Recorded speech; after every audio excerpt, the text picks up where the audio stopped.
in violation of his constitutional oath to faithfully execute the office of President of the United States and, to the best of his ability, preserve, protect, and defend the Constitution of the United States, and in violation of his constitutional duty to take care that the laws be faithfully executed, has both personally and acting through his agents and subordinates misled the Congress and the citizens of the United States about a threat of nuclear attack from the nation of Iran.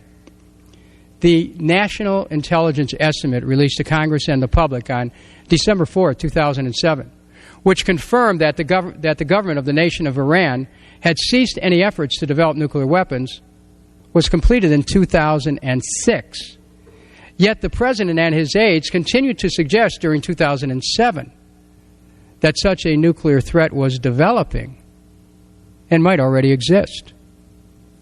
National Security Advisor Stephen Hadley stated at the time, the National Intelligence Estimate regarding Iran was released, that the President had been briefed on its findings in the last few months.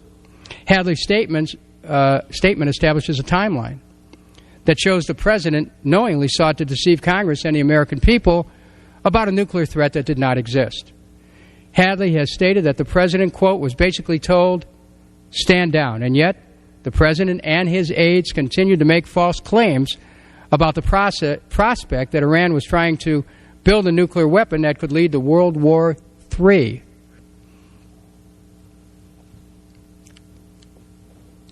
This evidence establishes that the President actively engaged in and had full knowledge of a campaign by his administration to make a false case for an attack on Iran, thus warping the national security debate at a critical juncture and creating the prospect of an illegal and unnecessary attack on a sovereign nation.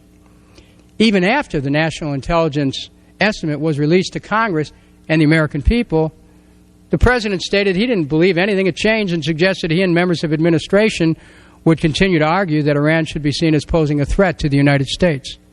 He did this despite the fact that United States Intelligence Agency had clearly and officially stated this was not the case. Evidence suggests that the Bush administration's attempts to portray Iran as a threat are part of a broader U.S. policy towards Iran. On September 30, 2001, then Secretary of Defense Donald Rumsfeld established an official military objective of overturning the regime in Iran, as well as those in Iraq, Syria, and 4 other countries in the Middle East, according to a document quoted in then Undersecretary of Defense for Policy Douglas Feith's book, War and Decision. General Wesley Clark reports in his book, Winning Modern Wars, being told by a friend in the Pentagon in November 2001 that the list of governments that Rumsfeld and Deputy Secretary of Defense Paul Wolfowitz planned to overthrow included Iraq, Iran, Syria, Libya, Sudan, and Somalia. Clark writes that the list also included Lebanon. Journalist Gareth Porter reported in May 2008 asking Feith at a public event which of the 6 regimes on the Clark list were included in the Rumsfeld paper, to which Feith replied, all of them.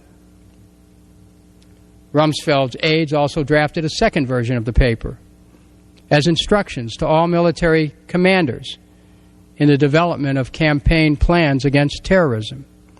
The paper called for military commanders to assist other government agencies as directed, to encourage populations dominated by terrorist organizations or their supporters to overthrow that domination. In January 2005, Seymour Hersh reported in the New Yorker magazine that the Bush administration had been conducting secret reconnaissance missions inside Iran at least since the summer of 2004. In June 2005, former United Nations weapons inspector Scott Ritter reported that the United States security forces had been sending members of the Mujahideen al-Haq, MEK, into Iranian territory. the MEK had been designated a terrorist organization by the United States, the European Union, Canada, Iraq, and Iran. Ritter reported that the United States Central Intelligence Agency had used the MEK to carry out remote bombings in Iran. In April 2006, Hirsch reported in the New Yorker magazine that U.S. combat troops had entered and were operating in Iran, where they were working with minority groups, including the Azuris, the Baluchis, and the Kurds. In April 2006, Larissa Alexandrova reported on Raw Story that the U.S. Department of Defense was working with and training the MEK or former members of the MEK, sending them to commit acts of violence in southern Iran in areas where recent attacks had left many dead. Raw Story reported that the Pentagon had adopted the policy of supporting MEK shortly after the 2003 invasion of Iraq and in response to the influence of Vice President Richard B. Cheney's office. Raw Story subsequently reported that no presidential finding and no congressional oversight existed on MEK operations. In March 2007, Hirsch reported in the New Yorker magazine that the Bush administration was attempting to stem the growth of Shiite influence in the Middle East, specifically the Iranian government and Hezbollah in Lebanon, by funding violent Sunni organizations without any congressional authorization or oversight. Hirsch said funds had been given to, quote, 3 Sunni jihadist groups connected to al-Qaeda, unquote, that, quote, wanted to take on Hezbollah.